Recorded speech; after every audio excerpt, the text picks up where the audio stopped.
Bonjour tout le monde, bienvenue sur ma chaîne YouTube. Aujourd'hui, je vais vous montrer comment vous pouvez utiliser une machine virtuelle pour sécuriser votre ordinateur ou bien pour sécuriser votre machine physique. Pour ne pas tarder, je vais essayer de vous demander, avant de regarder cette vidéo, pour les gens qui ne comprennent pas la notion de virtualisation, de consulter cette vidéo-là que j'ai créée en premier lieu. Le titre, c'est quoi la virtualisation? Je vous demande de regarder cette vidéo. Une fois que vous avez fini de regarder cette vidéo, je vous demande aussi de regarder la vidéo suivante qui est intitulée virtualisation, comment créer une machine virtuelle avec VirtualBox ou VMware. Ça aussi, c'est une vidéo dont vous en aurez besoin pour comprendre ce que je vais expliquer à propos de cette vidéo. Une fois que vous avez regardé cette vidéo, la dernière vidéo que je vous conseille de regarder, c'est la virtualisation et comprendre les types de connexion réseau dans VirtualBox et VMware. Ces trois vidéos sont très fondamentales pour que vous puissiez comprendre ce que je vais vous expliquer à propos de cette vidéo.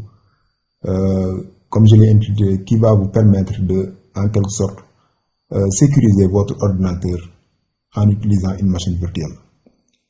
Donc, pour ne pas tarder, on va essayer rapidement de venir ici sur... je vais essayer de vous expliquer comment vous pouvez faire, en quelque sorte, que vous pouvez utiliser votre machine virtuelle pour protéger votre machine physique. Avant de vous lire ça là, je vais venir sur VirtualBox parce que c'est ça que j'utilise. J'ai installé une machine virtuelle comme vous le voyez ici. Le système d'exploitation que j'utilise actuellement avec ma machine physique, c'est Windows 7. Le système d'exploitation que j'ai installé aussi sur ma machine virtuelle, c'est Windows 7. Mais vous n'êtes pas forcé de faire comme moi. Je le prends seulement pour un exemple.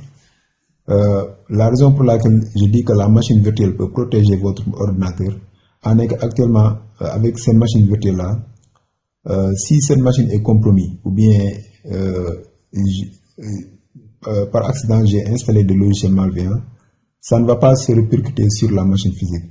Et à chaque instant, je peux, en quelque sorte, supprimer cette machine virtuelle en allant sur VirtualBox, comme vous le voyez ici. Vous voyez, la machine, je l'ai installé mon XP, mon Win7, c'est ça que je l'ai intitulé WinOS. À chaque fois, vous pouvez venir ici et en quelque sorte fermer la machine, cela veut dire arrêter la machine et supprimer la machine. Parce que cette machine-là, c'est une machine virtuelle qui se comporte comme une machine réelle, mais en réalité, cette machine est conservée dans un fichier au niveau de votre disque dur. Donc, c'est pas quelque chose qui peut, en quelque sorte, dans la plupart des cas, vous causer un problème. C'est la raison pour laquelle, et puis cette machine peut faire tout ce que la machine physique peut faire. Par exemple, ici, je suis sur Internet Explorer. Actuellement, cette machine est connectée sur Internet. Si je vais sur Internet Explorer, comme vous le voyez ici, vous allez voir que cette machine est connectée sur Internet. Parce que pour l'instant, là, je viens tout juste d'installer la machine, mais vous voyez que la machine se connecte à Internet parce qu'il utilise ma connexion, comme vous le voyez ici. Donc, grosso modo, c'est ça. Et puis, je peux faire tout ce que, vous voyez, il me dit, your browser is out of date. Effectivement, parce que je viens tout juste d'installer la machine. Mais, néanmoins, mettez en tête que c'est ça, le virtual machine. Vous voyez, si je vais ici, je peux aller sur... malheureusement, ça, le système que j'ai, c'est en anglais, mais ne vous en faites pas, je peux aller sur computer, je peux aller sur mon disque dur, vous voyez le disque dur que j'ai ici, là, mes documents, puisque c'est une machine vierge, pour l'instant, j'ai pas encore rien mis, vous voyez, c'est ça. Donc, grosso modo, c'est la raison pour laquelle je vous dis de regarder les vidéos que je vous ai présentées avant de regarder cette vidéo, parce que je ne veux pas en revenir sur toutes ces notions-là, à savoir le fait de comprendre la virtualisation, d'installer une machine virtuelle et tout ça là, je l'ai déjà expliqué. Donc, comme je l'ai présenté ici, tous les systèmes d'exploitation ont des failles qui peuvent être exploitées par un programme malveillant comme un virus un cheval de Troie vers ou bien un logiciel d'espion. Donc ces logiciels malveillants peuvent avoir le contrôle total de votre ordinateur. Donc c'est ça le problème. Mais grâce à la technologie de virtualisation, on peut créer une machine virtuelle avec n'importe quel système d'exploitation à l'intérieur de notre ordinateur. Comme je viens de vous le présenter, avec bien que j'utilise Windows 7 avec ma machine physique, mais aussi j'ai Windows 7 ici sur ma machine virtuelle, comme vous le voyez ici. Donc, grosso modo, c'est ça. Et puis, je vous donne les conseils suivants à suivre. Par exemple, pour l'utilisation de votre machine virtuelle, je dis, utilisez votre machine virtuelle si vous voulez ouvrir des pièces jointes à des messages email. Ça, parce que les pièces jointes sont très dangereuses. Et visitez les sites web pour lesquels vous n'avez pas confiance. Si vous voyez un site web ou bien des sites web dont vous n'avez pas confiance, vous pouvez aller sur votre machine virtuelle. Par exemple, si j'ai un site web dont moi je n'ai pas confiance, je peux venir ici sur mon navigateur Explorer ou bien Firefox ou bien n'importe Google Chrome ou bien n'importe quel navigateur. Et puis je vais en quelque sorte essayer de visiter le site. Parce que tous les dangers, même si le site est infecté, il va rester seulement sur la machine virtuelle. Donc c'est ça l'avantage d'utilisation de la machine virtuelle. Et puis téléchargement des logiciels à partir de sites web aléatoires, ça revient au même. Par exemple, si vous téléchargez quelque chose dont vous n'avez pas confiance au site web auquel vous téléchargez, vous pouvez utiliser votre machine virtuelle. Donc ça sont seulement quelques exemples que je vous donne, mais il y a une multitude de choses que vous pouvez faire avec votre machine virtuelle pour vous protéger, pour essayer de protéger votre machine physique. Donc on vient ici sur la page suivante de la présentation. Comme je l'ai écrit ici, il n'est pas toujours facile de savoir quels documents sont sûrs et lesquels sont malveillants. Donc c'est ça le problème. Donc un attaquant, bien que même vous connaissez bien les choses en informatique, bien vous êtes quelqu'un qui est censé connaître comment votre ordinateur ça fonctionne, il n'est pas toujours facile de savoir quels documents sont sûrs et lesquels sont malveillants. Un attaquant intelligent pourrait faire semblant de se faire passer comme une société très reconnue. Ça, je donne un exemple, comme Amazon, Microsoft, Google, etc.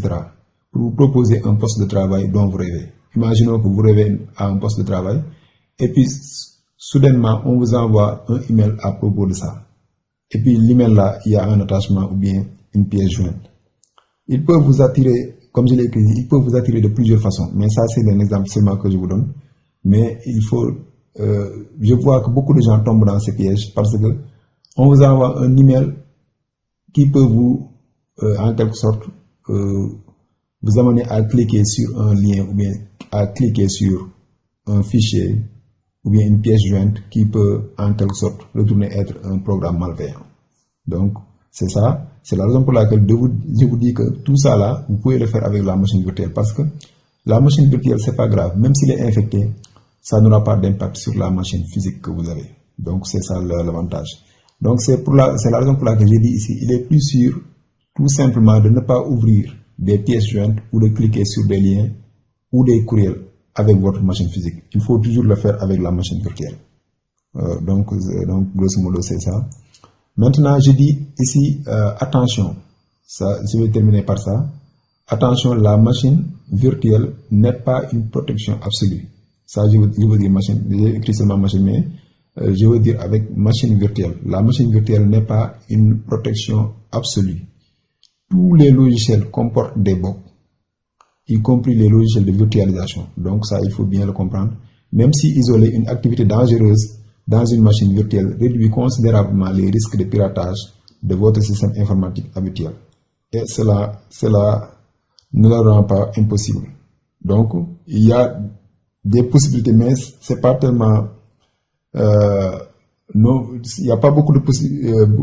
ce ne sont pas des possibilités qui sont nombreuses, mais néanmoins, ces possibilités existent. Donc, c'est la raison pour laquelle j'ai dit ici, si votre machine virtuelle est piratée, l'attaquant pourrait alors s'échapper de votre machine virtuelle afin de pouvoir exécuter et modifier les programmes librement sur votre machine physique. à condition s'il connaît, comme je l'ai écrit ici en bas, s'il connaît comment exploiter les failles du logiciel de virtualisation. Mais ces failles, comme je l'ai présenté aussi, sont rares, mais mettez en tête que ces failles existent. Elles existent. Donc c'est ça que je voulais en finir, parce que je ne veux pas que les gens regardent cette vidéo et vont dire que donc moi si j'utilise la machine virtuelle, je suis protégé à 100%. Non, je ne vais pas vous dire que vous êtes protégé à 100%, mais je peux dire à 90% vous êtes protégé. Maintenant le reste dépend de votre comportement. Comme je vous l'ai dit, le comportement de l'utilisateur est toujours un élément capital dans la sécurisation de la machine. Donc, grosso modo, je pense que vous avez appris quelque chose avec cette vidéo. Je vous remercie d'avoir regardé et je vous donne rendez-vous la prochaine. Merci beaucoup.